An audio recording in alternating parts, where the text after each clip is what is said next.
Hello and welcome to Mythic Mind Movies and Shows, where we discuss movies and shows from a broad-scale Christian humanities framework. I'm Dr. Andrew Snyder, and I'm glad that you're here.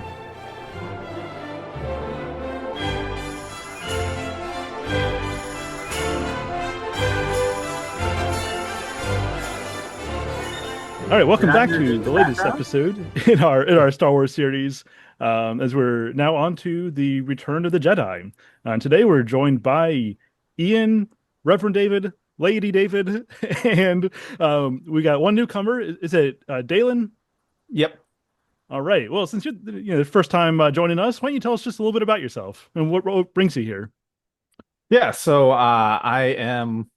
Ian is my brother, in case anyone didn't know that. So I grew up kind of being around Star Wars, especially was really a big part of growing up, what really got me into science fiction and just the whole there are worlds beyond our own concept. I'm a Anglican Christian husband, father of three, and yeah, happy to be here. Well, fantastic. Welcome aboard. Um, yeah, and that's obviously not unusual. We've been talking about how Star Wars it's something like I don't know, it's the myth of our era, really. A distinctly, I would say, American myth that really, even people who haven't actively seen the movies know the story, like that they know the major characters. Is so embedded in our culture, despite the fact that, all things considered, it's not an old franchise, compared to, say, great works of literature that are household names. And so the fact that it is such a household name, such a part of our culture, as we talked about last time, I think really does uplift it into the realm of myth. And a good myth deals with real things about human existence, about human experience, as we've especially focused on when we talked about some of the Lewis stuff. But as we take that focus now, looking at Return of the Jedi, um, this may actually be my favorite Star Wars movie. I agree that Empire Strikes Back is probably the best, but I really enjoy the resolution here. But we'll get to that. I want to start off like we normally do. Just tell me kind of whatever you want to say about either some personal experience you have with the movie or just some statement about what makes this a great movie, and that'll give us some beginning groundwork to build out a conversation. So I'll go clockwise as I have you on my screen here. Reverend David, why don't you kick us off? All right. As I told the guys before we got going, I went and actually recently purchased the novelizations for the movie, and I specifically went to Return of the Jedi.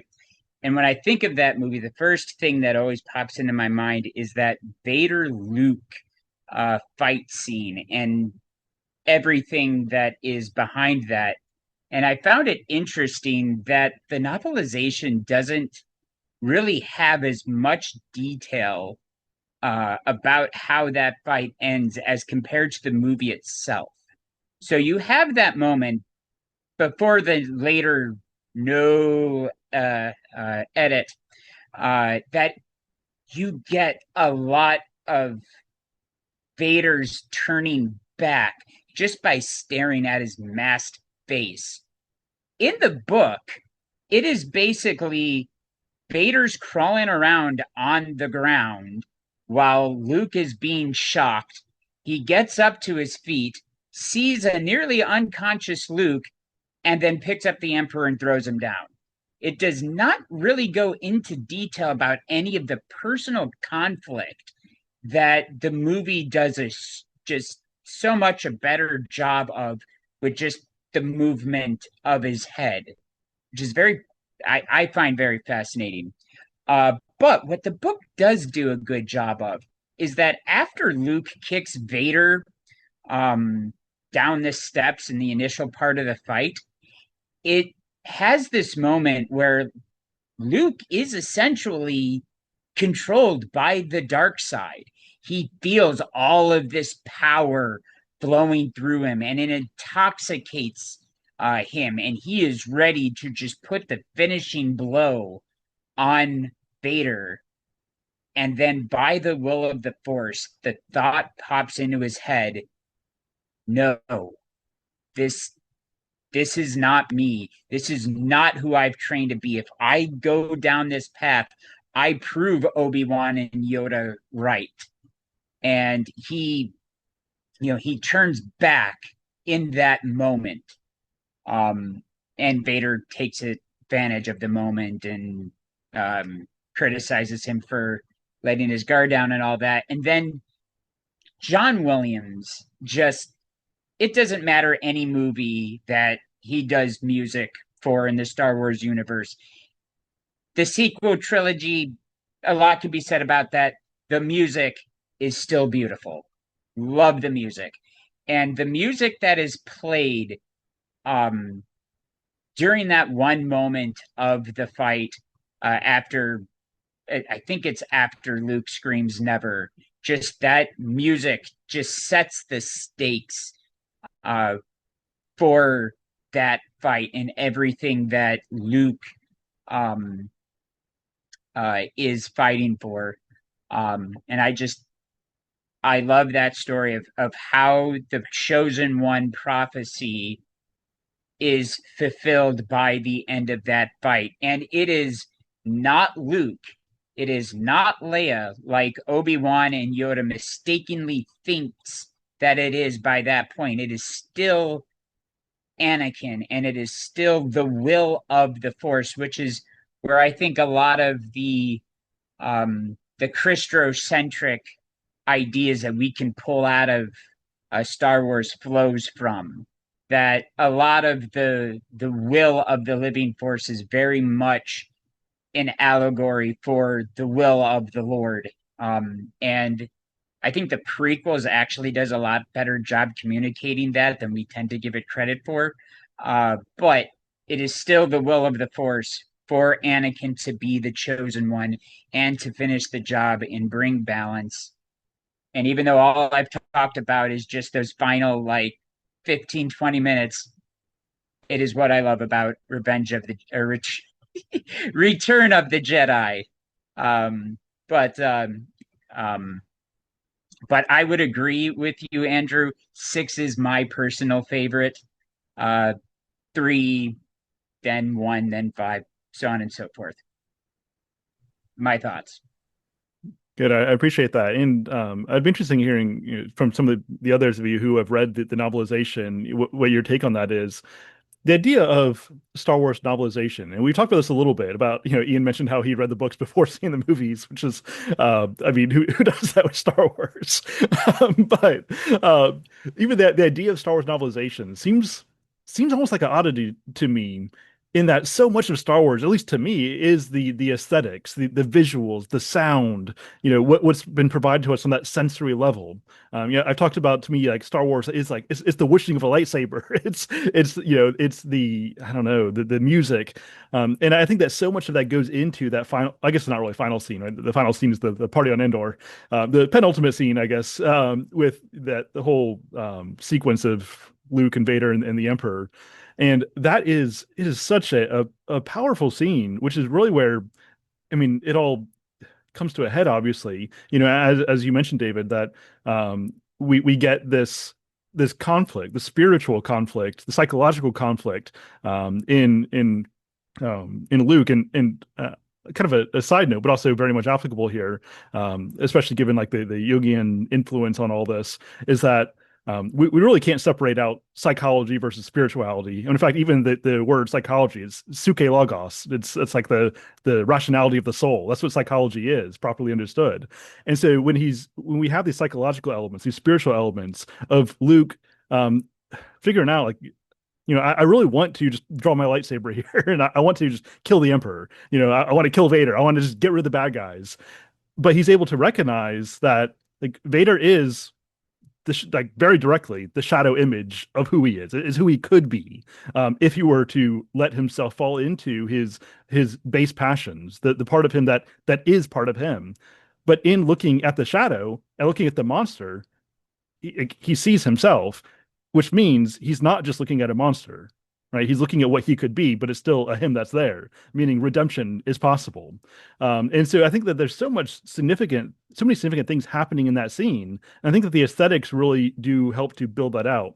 So like I said, I'd be interested in some of you who are interested, who are familiar with the novelization. Like if you agree with Reverend David's assessment there, if you think that it captures some of that, if it misses some of that, I find that interesting. All right, Ian, you want to pick it up next? Yeah, I wanted to mention David slipping and saying Revenge of the Jedi reminds me that this was originally called Revenge of the Jedi.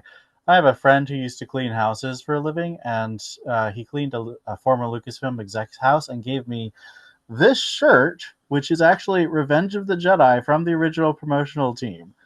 Um, and that actually brings me to something that I really appreciate that I've come to as an adult. A lot of these movies are so formative to me that it's difficult for me to think about them as an adult. Like when I think about science fiction movie or I think about space battle, I think about Star Wars. I don't think about, well, here's the shot and how it's constructed. I just think Star Wars. But Return of the Jedi, I've had a lot of kind of reevaluations as an adult. One of the big ones is when Luke walks into Jabba's palace. Originally, as a kid, I thought, oh, Luke, he's our main character. I was excited because he was the hero. But as an adult, I realized that I think Lucas intended us to really wonder, has Luke fallen to the dark side as a result of the revelation in Empire Strikes Back that Vader's his father? He's wearing all black, whereas before he was wearing white in the first movie, gray in the third movie. Are we in a fall, a dark side? He's all black. He's wearing that cloak, so he's got that same Vader silhouette. He uses the Force choke on those Gamorrean guards as he walks in. He's using the mind control that Obi-Wan uses. Like, he's clearly come into his power as a Jedi, but has he come into the dark side or the light side? And it takes a good 10-15 minutes for you to really understand, no, he really does have a plan. He's here to save people. But I like that question because when you get to that battle with Darth Vader on the Death Star and the Emperor is tempting him, I think that opening plants that seed of doubt in your mind so that maybe he would fall. And I think the battle against Vader is especially interesting, and I want to get into this a little more later. So I'm just going to give the sort of surface level thing.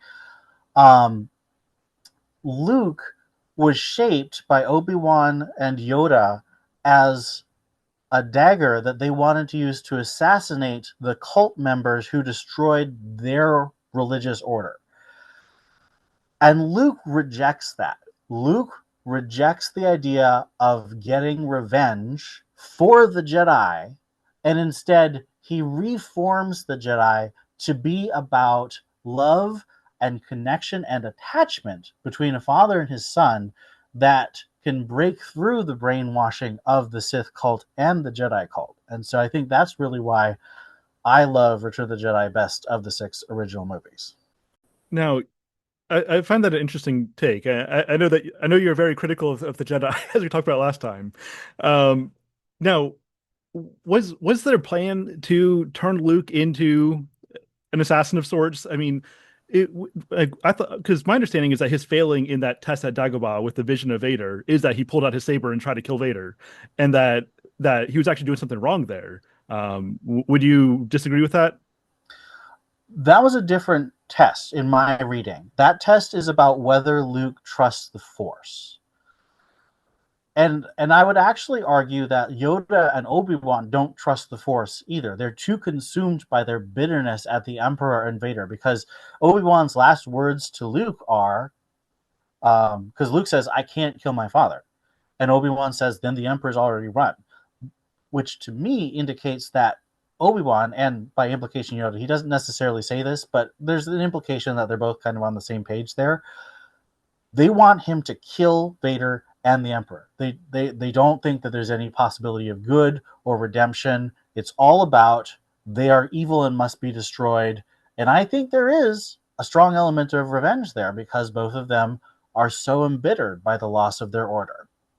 Although, to be fair, and I know you criticized him for this last time, Obi-Wan has separated the idea of Vader versus the father of Luke Skywalker. And so even still, I would say if he says you need to be willing to kill Vader, I feel like that can be an ambiguous command or prescription because in a sense he did kill Vader from a certain point of view. The Emperor is the one who killed Vader, though. Well, I would say that Luke played an important role in the death of Darth Vader because I mean if it weren't for Luke, then I mean Luke was the trigger essentially for Vader's redemption, right? It I was through I that agree, bond.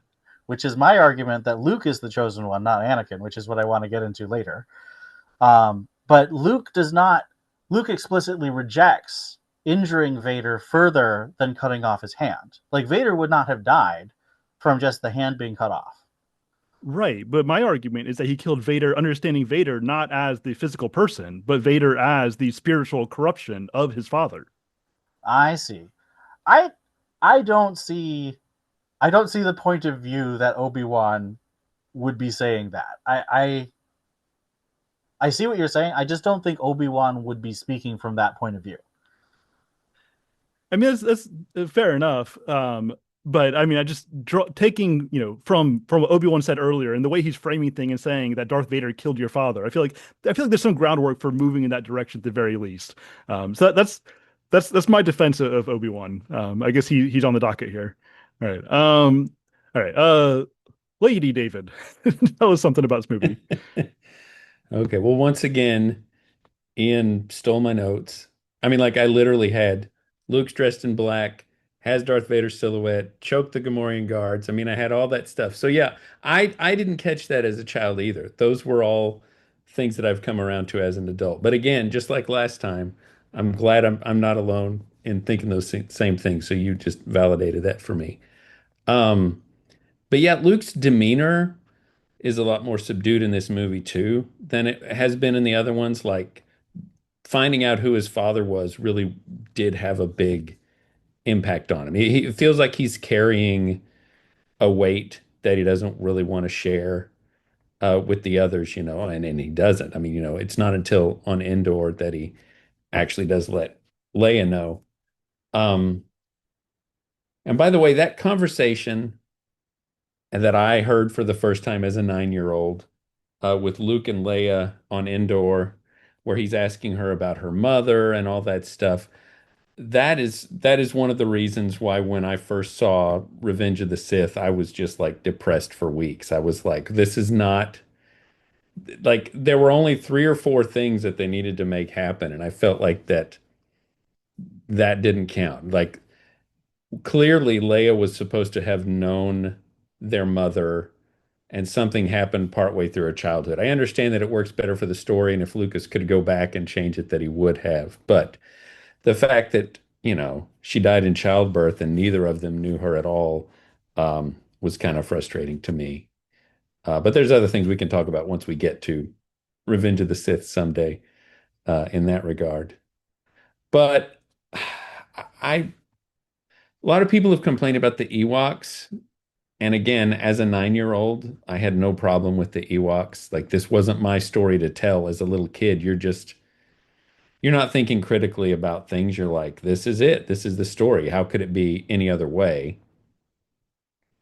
And I do think the Ewoks, on the one hand, Lucas might have been going for the indigenous peoples fighting against the colonizers, but I feel like there's also a bit of like the Ents attacking Isengard there as well, like the nature and the machine of the Empire that's destroying everything that they touch. Um, I'd love to, we'd never really seen the Emperor before, just on one little hologram, and it wasn't even the same actor in the original films. How childish, how childishly cruel he is to Luke during that whole scene where he's just trying to goad him into rage and hate. Oh, I'm afraid the shield will be quite up. I'm like, as a kid, I was like, what is this guy? He's being annoying and antagonistic to a degree that it reminds me of the Unman a bit in Paralandra. Just malice and evil without any real intelligence behind it, which I thought was an interesting choice to play the Emperor that way. Like even when in the fight, David, that you were talking about between Luke and Vader when Luke just finally just smacks him down and cuts his hand off and he starts wheezing. Like as the noise of that battle fades down, you just hear the Emperor cackling and walking over like this is perfect. This is everything I wanted. And um yeah, I just think he did such a great job on that character. But there's a lot of great, kind of set piece things with Jabba the Hutt and the barge, and again, kind of starting the story with R2 and 3PO, kind of copying what they did in A New Hope to let us in slowly. Um, I just think is really good and fun storytelling with again beautiful locations and like you said, sound effects and things are so important to Star Wars. Ben Burtt's sound effects have always been one of my favorite parts. Even now when I watch Disney Star Wars things that sometimes I can forget I'm watching Star Wars until, a TIE fighter screams by or somebody fires a blaster and I'm like, "Oh yeah, this is Star Wars." Those are the things that bring me back to what Star Wars really feels like. But yeah, that's my initial thoughts. Yeah, David and Ian, you both talked about, that opening or near opening scene with Luke. Is he dark? Is he light? I have to say, if that song were in the original from the updated edition, that might push him over the edge. Right.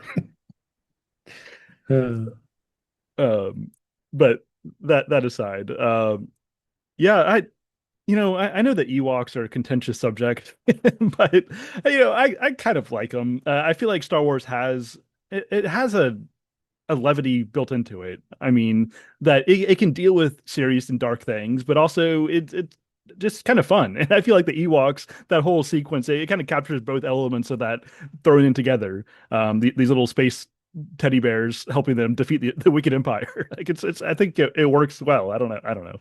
yeah. All right. Uh, Daylon, what do you want to tell us something about this movie? Kind of whatever stands out to you. Yeah, I mean, I think I would agree in that Empire Strikes Back is probably the most complete film of the original trilogy and probably my favorite. Um, but I was rewatching through Return of the Jedi quickly, and man, it's still the kid in me still loves it. Still loves the set pieces. Even the feeling when you walk into Jabba's palace, the feeling of grime and evil and like it's very clear these are not, good people. The, joy that they have over the brutality of the Rancor, even when they see their compatriots thrown into its gullet. Um, like it's very visceral, how the visuals really work and the sound effects. I mean, yeah, you can't so much of Star Wars is built up around the sound effects, the set design. I mean, Boba Fett shows up, he jetpacks over and gets hit in the back and falls into the Sarlacc, but he still looks really cool doing it. Um, and so like out of that grew, an entire franchise of um, spin-off shows and toys and books and other things. And then you get to me really the best part of the movie is the space battle over Endor, like that World War II clash of battleships and dogfights. Like it's not a true space battle if you're getting into hard sci-fi where you have three-dimensional space and they're using that to their advantage. But as a set piece, it just works so well to be the backdrop of the Emperor's plan, trying to come to fruition to turn Luke to the dark side and crush the rebellion once and for all. It really does amp up those stakes in a way that I think is really effective, even if you have to suspend disbelief, which is kind of part of the Star Wars franchise to begin with. Like it's never been a hard sci-fi; it's more of a space fantasy, and the levity and some of the silly things that happen have always been a part of Star Wars. Even watching through some of these things, it's like, oh yeah, there's a Wilhelm scream. There's some other things that show up that are not very deep and serious, but it still manages to have that emotional core of, can Luke redeem Vader? And that I think still works. Yeah, it's just and I know I already talked about this some, but it's such a deeply satisfying conclusion. I mean, when when Luke is still trying to save Vader, he says, I can save you, and Vader says, you already have. That it'd be easy to cynically treat that as almost cliche in our age, like, oh, it's too sentimental, but no, it's actually deeply profound. And especially watching this recently again, as a father, like that just adds a new element to the story that I've been familiar with for as long as I've been alive. But I find that the older I grow and the more experience that I have, the even just the deeper and more profound this entire story becomes, but especially that one scene. Um, Not to mention the just more philosophical ramifications here that with Vader as the father to Luke, not only is he the shadow of what Luke could be, but also there are all kinds of archetypes built into the idea of the father. He's like the society. Like he's the judgment that you're sort of born into, that you have the option of just destroying and starting afresh, or seeking to kind of redeem and rejuvenate, to take something that is good forward into the time that is to come. And Jung talks about that a lot with the idea of the father. This is why he says that the hero's journey, or an essential part of the hero's journey, is to travel into the underworld, essentially to rescue your father who has died, and to bring at least some element of him back to the land of the living, which is exactly what Luke does, right? He descends into hell, essentially. He goes into the heart of the Empire, finds his father, and he brings him back. And so it's very much, it's a Greek myth, essentially, brought into sci-fi aesthetics. And I think that that's so much of what gives this story such staying power. It's the same kind of story that's been told again and again for literally millennia in different forms. We just see it updated for the current mood. Um, and I think that that's just one of the things that the original trilogy captured that the subsequent trilogies simply are, I would say, ideologically incapable of doing. As much as I think that there is some value to be found in the prequels, I think that you can find some good in the sequels. So you just have to dig a little deeper. I think that ideologically, we've just lost so much of that because we are conditioned toward resentment. We're conditioned to just reject everything but our own selves. But in so doing, there's no context for ourselves. And so we can't even have a hero's journey because we're all just floating in isolated space as opposed to recognizing our place within the heavens. I have no segues. Someone throw out another topic or question or thought, or it can respond to that, or totally separate. I'd like to talk, especially with Reverend David, about the question of the chosen one, because as a Christian, I've actually been thinking a lot about the way prophecy of the true chosen one, of Christ, works, in that Christ, of course, is the final and ultimate chosen one. He is the Son of God and the Son of Man. But he's not the only one. You have, of course, Adam, and you have Abraham, Isaac, and Jacob, all of whom function in a very similar way, called out of a place, called on to do and make sacrifices. And then, of course, there's David. And I would argue that, to me, Luke is the chosen one in most fulfilling the work of Christ. But because he's just a man, he's not the Son of God, he's not going to be able to fully fulfill that archetype. And so part of it is given to Anakin. Anakin, of course, is the one who actually lays down his life. But Luke has to go on and lead new disciples and bring this new understanding of how to live as a Jedi to the rest of the galaxy. So I think, to me, the chosen one is not there's only one, but there's multiple people who the Force, and as you wisely said, the will of the Force is very akin to providence and the will of God, brings forward to accomplish his will. Well, as a pastor, there are so many directions I can go with this.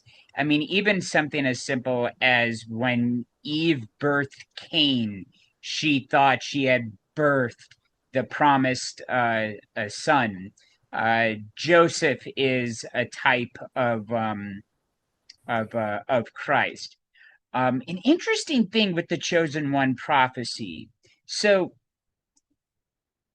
Anakin turns to the dark side, right? And that, to a certain extent, is kind of like Christ taking on our sin. He who knew no sin became sin for us. Um, Parallels there with Anakin falling to the dark side. And I have a few more thoughts on that when we get to Revenge of the Sith. But um, I would argue to a certain extent that Luke, after Return of the Jedi, would be more akin to Saint John or Saint Paul in terms of continuing the church after the resurrection and ascension of Christ. You know, Saint John we can trace to uh, Saint Polycarp, and there's another Saint John disciple that wrote a lot of early church work that eventually bleeds itself, um, down the line. Whereas that is a lot of what Luke does, and of course, Saint John, Saint Paul doesn't function in some of the same ways that Luke does. Saint John and Saint Paul don't bring Christ back from the dead. That's the work of the Father. But so um, uh, yeah, it is very interesting to follow the Chosen One prophecy and its relations uh, to Christ. I mean, you can disagree about Luke being the chosen one. That's the mistake that Obi-Wan and Yoda makes. They think that he is the chosen one. And I consider it a mistake personally, because in the end, Anakin does fulfill the prophecy. He does destroy the one who is trying to manipulate or bend the will of the Force to his um own will. Yep. Base thoughts. Yeah, I mean, I think that ultimately Vader and Luke, I mean, they have to be understood in direct relation to each other. And so if Anakin is the chosen one, then Luke is at least has an auxiliary role within that title, I would say.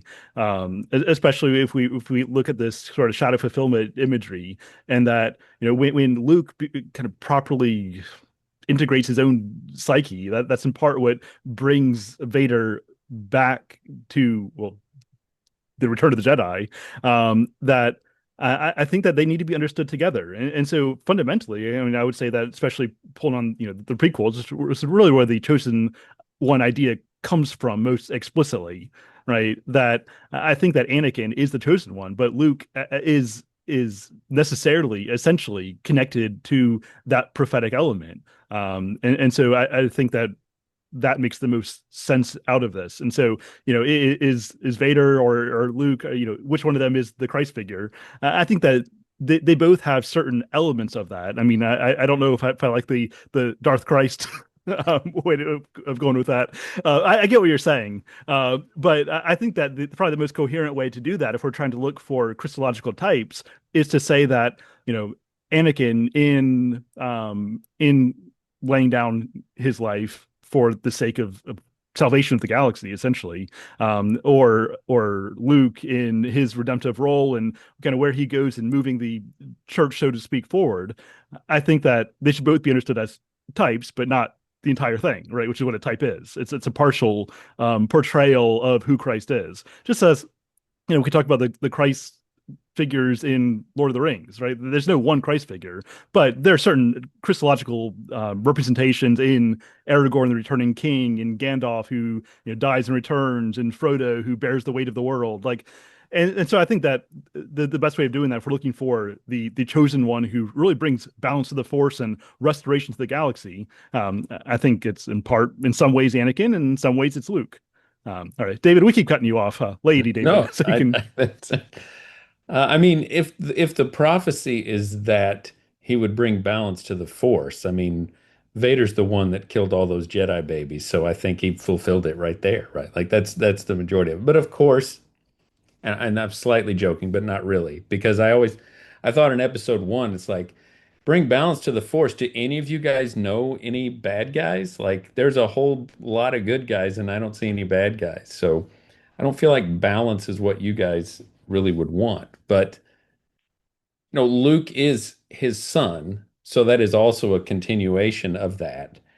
And none of the events of the end of Return of the Jedi would have happened if Luke had not been there. Like Luke, I think there's a really a moment where Vader's facade kind of falls away when Luke turns himself in on Endor and he's saying, "There's still good in you. I can feel it." And Vader just says, "It's too late for me," which he's admitting that this is not who he should be, but he feels trapped by the Emperor and by the dark side and by the choices that he's made. And he just feels like there's not anything he can do. The Emperor's too powerful. He tells Luke that, you don't know the power. That's the reason why he didn't think Luke would be able to succeed.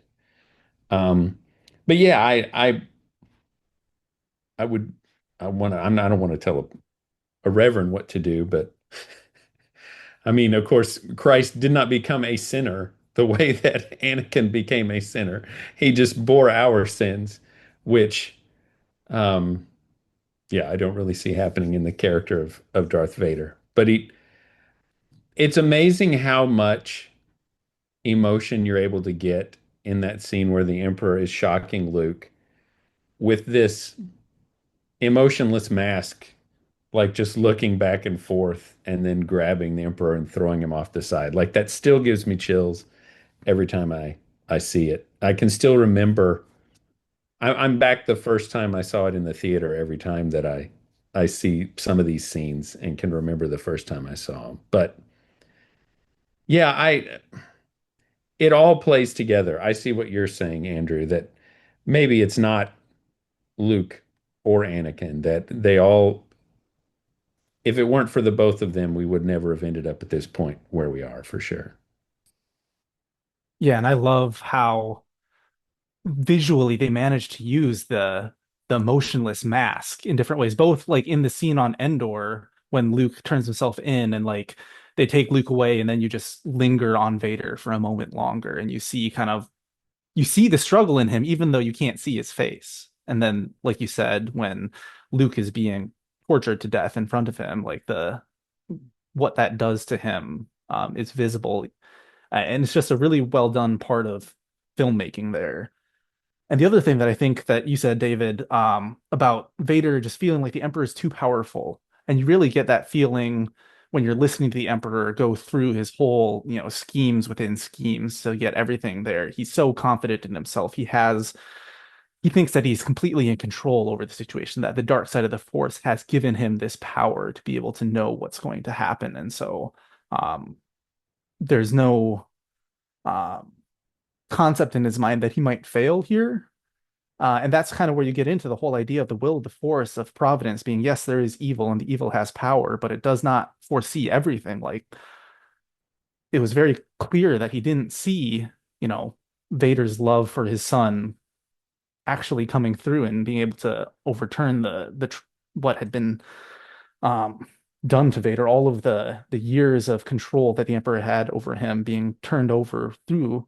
Uh, Again, it sounds kind of cheesy, but the power of love, like of a father's love for his son and a son's love for his father, to be willing to um, throw away the chance to strike him down, to potentially take the power for himself to save, you know, through brute force. You could compare it to the temptation of Christ, like, take this power and, I will give you the kingdoms of the world. That's what the Emperor is offering to Luke, and he chooses to reject that. Um, and I think that that's a really powerful aspect of the movie. Yeah, and that does kind of back up um, Ian's constant attack on the Jedi, in that what saved Vader ultimately was not the detachment of the Jedi. What saved him was his particular love for his son. Right. It is that family bond that ultimately brought about his redemption, which is the kind of connection, the kind of entanglement that the Jedi would usually discouraged, right? Like the young promising Jedi are, or the force sensitive kids are removed from their families. But it was the bringing together of this family that actually brought the salvation of Darth Vader, and by extent, the salvation of the galaxy, through, as you said, the power of love. Like I know it sounds cheesy, but like that's the Christian message, right? That is the Christian message, and I think it's the kind of message that we all long for, which is why we are drawn to movies that have genuine heart, and we know when it's missing. We also know, I think we usually know when it's propaganda versus when it is something real, something substantial, something actually meaningful, something that strikes deeply at our deepest longings and desires.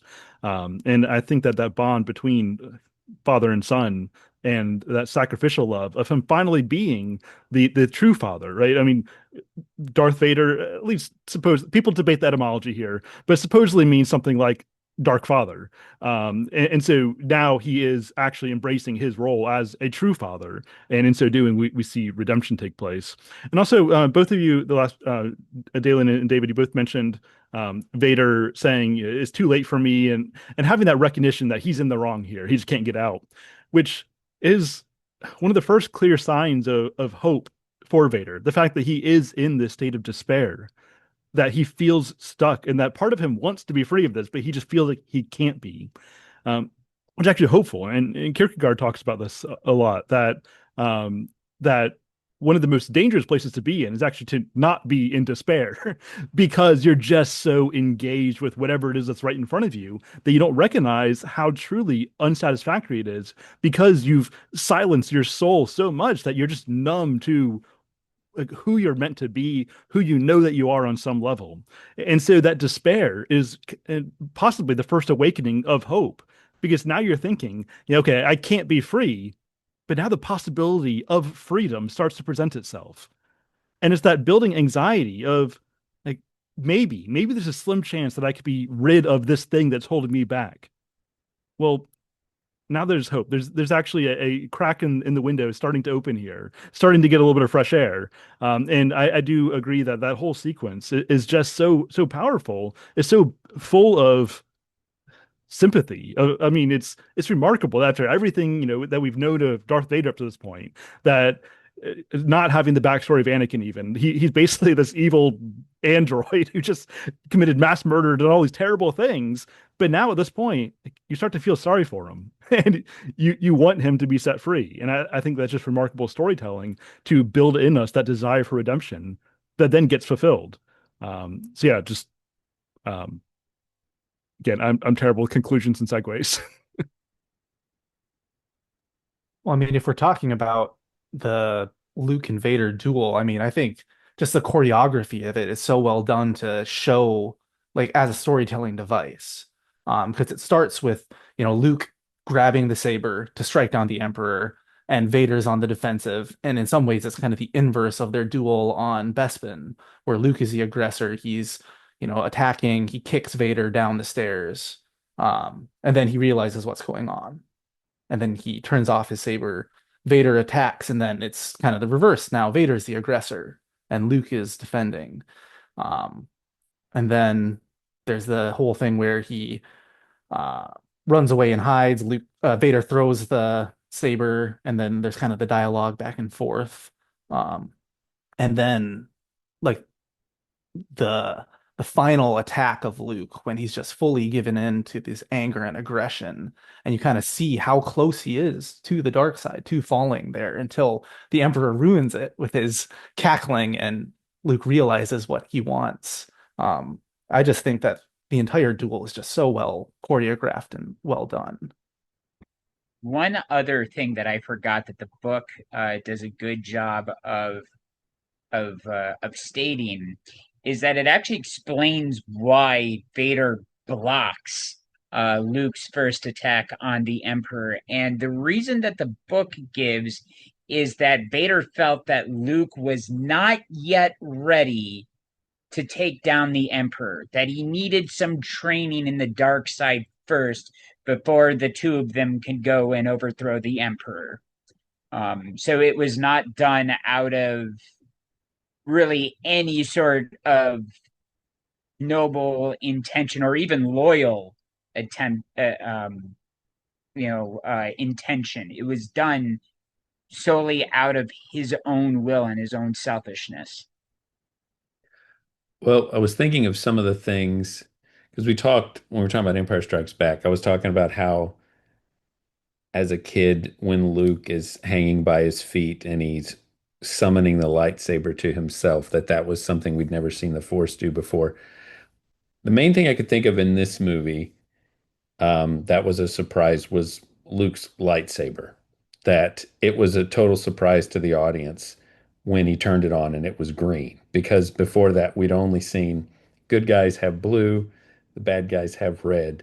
And I think it's cool the explanations for the type of lightsabers and the lightsabers that you would choose that they've given in the years since. But yeah, that was the big surprise to me as a kid. And the funny thing was, it wasn't like to sell toys because all of my childhood, you couldn't get a toy lightsaber. I don't know why, but they did not have, like, I had some off-brand glow-in-the-dark thing that said laser sword on it or something that my parents got me from Walmart when I was little, but it looked more like a Gladius or something than a lightsaber. But that was the closest thing I had and had to pretend with that. But yeah, the green lightsaber was uh, that was awesome, to quote Chris Farley. That's how you should end things when you can't figure out what to do, Andrew. Remember that? That was awesome. So, remember when you walked across the broken glass? That's pretty awesome.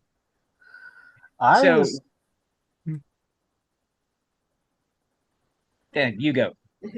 I was hoping we could talk a bit about the special editions because Lady David, I think had a really good argument about specifically the Jabba the Hutt scene in the A New Hope special edition. But I think that the additions in Return of the Jedi are of a different quality, and I actually would defend most of the additions and changes in Return of the Jedi as opposed to some of the ones in the other two movies. Cut the musical number. It was bad. True. I preferred the original Cy Snoodle and the Max Rebo band thing from my childhood, but Jedi Rocks is way catchier. I don't know what you guys are talking about. yeah, and I also missed the Yub Nub song at the very end too. That was more fun than the little more somber kind of music they have. But I do like the addition of showing, people on Coruscant pulling down a statue of the Emperor in Cloud City and all those sorts of things. That I appreciate that. Um, the most recent edition from the Blu-rays, well, actually, I think maybe the 4K Blu-rays, that how the Ewoks have pupils and eyelids. I don't know why they thought that was necessary. It's actually a little uncanny and unsettling, in my opinion. Yeah, unfortunately, I just haven't done enough side by side to really comment on the changes. I mean, I'm aware of some of the changes, but I admit I've only been watching the more recent ones for for some time, so I don't know. So the main changes are, of course, the Jedi Rocks, the rock song at the beginning of the Jabba's Palace sequence, and that one I do think is more catchy, but it doesn't really change anything. And Lucas himself has said he just did it because he thought it was funny, which that's like $10 million for a joke. So I don't know if that was worth it. The other changes are at the end of the movie.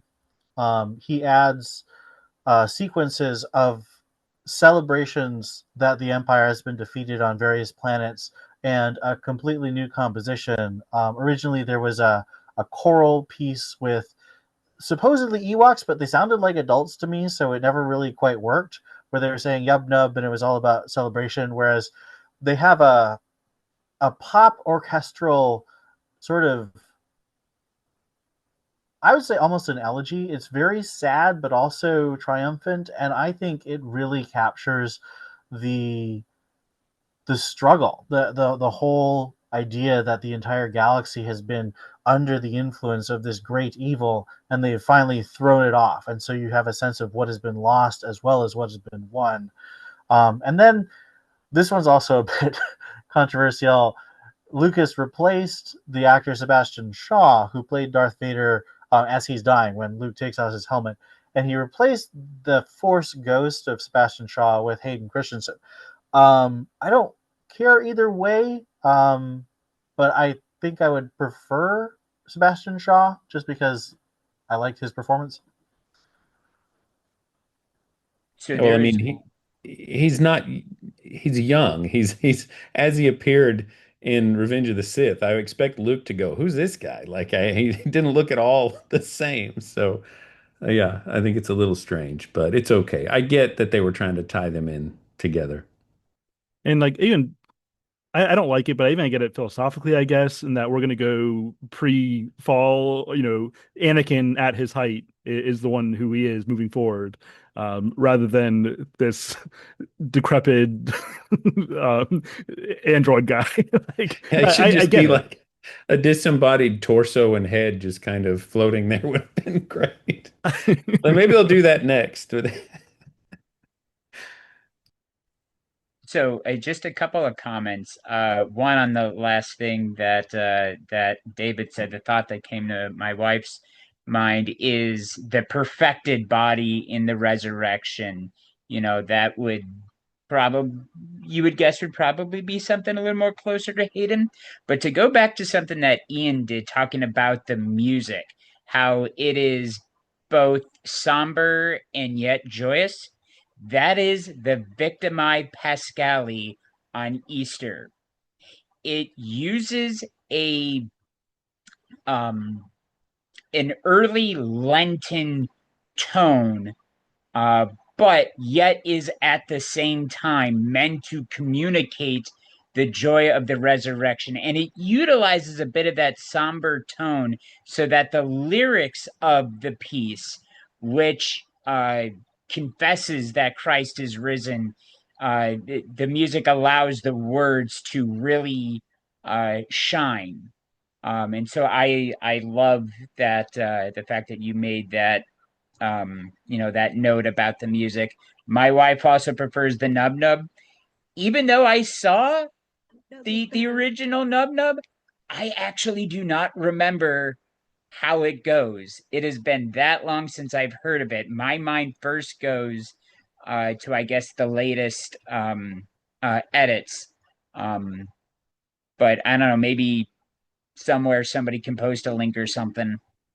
Yeah, so I mean, it begins with the Ewoks and the tribal drums and things, and then as Luke sees the Force ghosts appearing, it kind of fades down and turns more into like there's more string music, like it gets a little more somber and like he's kind of pulled himself away from the party. And then the Ewoks singing, like I think it gradually fades into a human choir. They're always human, but you know what I mean. Like like a choral sing. I think they're saying "Celebrate with us." Actually, like it's like they're translating the Ewokese, and suddenly it's become English or something at the very end. I don't have a problem with the change, and obviously they had to change it because of the way that they extended that ending by a little bit. But yeah. Yeah, so Dave, if you wouldn't mind just singing a few lines so we would, have it fresh in our minds. Yeah, I've got it on an LP somewhere, I think. But uh, I mean, I am firmly in the camp of Victory Celebration being a better thematic ending for it. Like, Yub Nub, there is the nostalgia factor of like that was the original version that I saw on the old VHS. But I just think that the Victory Celebration version of it works so much better thematically, like Ian said, with tying in the different celebrations across the galaxy. And then if you read some of the later novels, it goes into, some of the Empire's reprisals that took place at those scenes that you saw. Um, but then I think the music is just better. It's more emotional. It feels more appropriate than kind of just the upbeat kind of silliness of Yup Nub. Like, I mean, the song is called Yup Nub. Yeah, we'll save that for our upcoming music podcast. We'll really get into the philosophical significance of that. Uh, is there anywhere else that anyone wants to go with this? Anything that hasn't mentioned that you feel like you would like to? I did want to talk a little bit about the Ewoks. Lucas, I don't know when he gave this interview, but Lucas has explicitly drawn a connection between the Ewoks and both Islamic terrorists and the Viet Cong, which I think shows how muddled Lucas can get in his political thinking sometimes. Because if you look at what the Ewoks do, the Ewoks participate in a legitimate cooperative military strike on a military base. They're not performing terrorists on civilian locations. Uh, and they're clearly using a militarized society of people who have bows and war dresses. They're not having little kid Ewoks and mother Ewoks with cubs hanging off of them like the Viet Cong were known to do. Um, so I think the Ewoks are kind of vexed because a lot of people hate them. They see them as kind of like the Jar Jar Gungans before Phantom Menace. I actually think that the Ewoks mostly work because there is the scene with one of the Ewoks who dies, like he gets fried by a huge laser bolt, and I think that scene allows in a kid-friendly way to show the damage that war does. And so I think that the Ewoks are actually better balanced than a lot of people. Yeah, not much to comment on that on the political angle of the Ewoks. But I mean, I think they're space teddy bears. Let's be real about what they are. Yeah, I mean, I think they're fine. Star Wars has always had, funky aliens and different things that are used to sell merch, and it works in the story. Like, I don't think it's really that jarring to have a tribe of alien natives. And in some ways, it really fleshes out the galaxy a bit more because now you see kind of the only aliens you had seen who are kind of that size who really had played any role were the Jawas, who were kind of scavengers running away, and the Ewoks show a different aspect of, they live in the trees. They might have a more, you know, less high-tech lifestyle compared to the rest of the Star Wars universe, but they're still, impacted by the events in the galaxy, and they still partake in the struggle against evil. Right, and they basically just have this beautiful forest moon that the Empire has only come and kind of moved in because they put this huge shield generator there for their new Death Star, which, by the way, and maybe everyone here knows that, but it's something that they don't really talk about in the movie. Um, but the second Death Star is like 10 times bigger than the original, I believe. Is that right, Ian? Yeah. Uh, as a kid, when I saw posters of the movie before it came out, I I thought that it was the remains of the old Death Star, because it's under construction and it looked very different. As a kid, I thought, oh, it didn't completely blow up and it's just off somewhere. But yeah, I didn't think about the fact that it's so much larger there flying down inside of it in order to try and blow it up instead of trying to hit an exhaust port.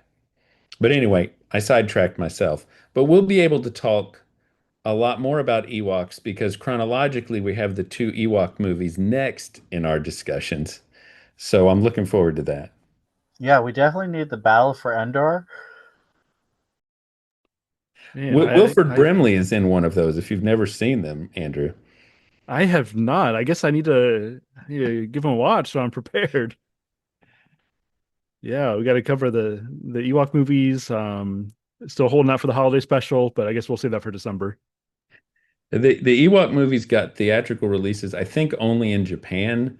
It could be that the Ewoks were much better received over there than they were elsewhere, but yeah, I think they were came on Sunday night on TV at some point when I was a kid. Those originals, they are strange. They're basically about a family that gets kind of stranded on Endor after the events of Return of the Jedi, I believe, but I'm not entirely sure.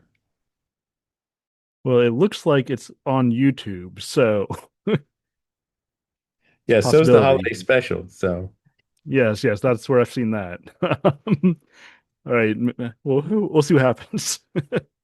All right, so we will finish there. We will maybe circle back around to the Ewoks, but we'll most likely be moving on to, I suppose, the Phantom Menace next. So do that in a couple of weeks. Thank you everyone for attending. I hope to see you next time. Until then, may the Force be with you.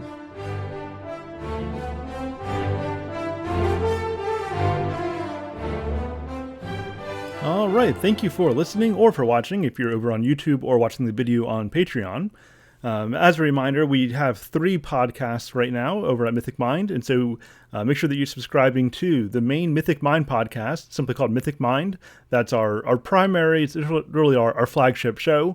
We also obviously have Mythic Mind movies and shows that you're listening to right now, so make sure you subscribe here. And then we also have Mythic Mind games, which takes a similar kind of mostly discussion approach to video games. And so we're engaging in ideas, we're engaging in high culture, we're engaging in popular culture. We're doing a lot of things across the Mythic Mind platform, and I hope that you'll continue with us for all of it. And so you can subscribe to each of those podcasts, or you can become a patron over at patreon.com/mythicmind, help fund what we're doing, help give us some support. And also, if you become even a tier 1 $5 a month patron, then you'll get early and ad-free episodes of all 3 podcasts delivered into a single feed. And so head over to patreon.com/mythicmind or click the link in the show notes in order to sign on. And if you purchase an annual tier 3 patronage, then you also get access to all of my upcoming courses, which at this point includes Plato's Stoicism Until We Have Faces, the Elder Scrolls and Philosophy, and the Silmarillion. So head over to patreon.com/mythicmind, lend your support, and become part of the things that we are doing here. Now, if you're listening to the public feed, then the next thing to come out from Mythic Mind will be this Friday. We will have the first of a 2-part series on The Legend of Zelda over on Mythic Mind Games, so you can look forward to that. And then we'll be returning here in a couple weeks or so for The Phantom Menace. All right, well, that's it for now. Until next time, Godspeed.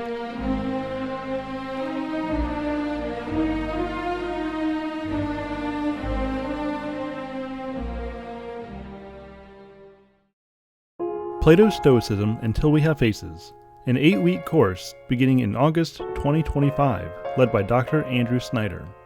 I have always, at least ever since I can remember, had a kind of longing for death. It was when I was happiest that I longed most. It was on happy days when we were up in the hills, the 3 of us, with the wind and the sunshine, where you couldn't see Gloam or the palace. Do you remember? The color and the smell, and looking across at the gray mountain in the distance. And because it was so beautiful, it set me longing, always longing. Somewhere else there must be more of it. Everything seemed to be saying, "Psyche, come." But I couldn't come, and I didn't know where I was to come to. It almost hurt me. I felt like a bird in a cage when the other birds of its kind are flying home. And now I will make answer to you, O my judges, and show that he who has lived as a true philosopher has reason to be of good cheer when he is about to die, and that after death he may hope to receive the greatest good in the other world. For I deem that the true disciple of philosophy is likely to be misunderstood by other men. They do not perceive that he is ever pursuing death and dying. And if this is true, why, having had the desire of death all his life long, should he regret the arrival of that which he has always been pursuing and desiring? The longing of Plato and the control of the Stoics pervades Lewis's retelling of the Cupid and Psyche myth Until We Have Faces. With this incredible novel, which he believed to be his best, Lewis demonstrates the tensions in ancient thought and, even more significantly, the limits of rational philosophy, which can only go as deep as the foxes can dig. Beyond that, under that, and providing the life of that thought, we find the dark and holy places that blind our faculties of reason. What then shall we do? This is a topic that we will explore after first surveying some important philosophical contributions in the ancient world that have had some significant bearing on Lewis's great novel. To this end, we will begin with Plato's Phaedo, which discusses the immortality of the soul and what those who love wisdom might expect in the life to come. And then we'll spend 4 weeks with some of the great Stoics, including Epictetus, Emperor Marcus Aurelius, and Seneca. Finally, we will turn our attention to Till We Have Faces for the final 2 weeks with original content, and so this will not be the same as what you may have seen in the Fiction and Philosophy of C.S. Lewis course. Each week of this 8-week study will include readings from primary sources that will be provided as PDFs, although these are all texts that belong in your personal library. You'll be provided with recommendations for secondary readings, you'll have recorded presentations for you to watch at your leisure, ongoing Discord chats, and weekly live meetings to discuss the readings. Enroll today by going to patreon.com/mythicmind and checking out the shop, or you can gain access to all courses, past, present, and future this year by purchasing a Tier 3 annual subscription. I hope to see you there.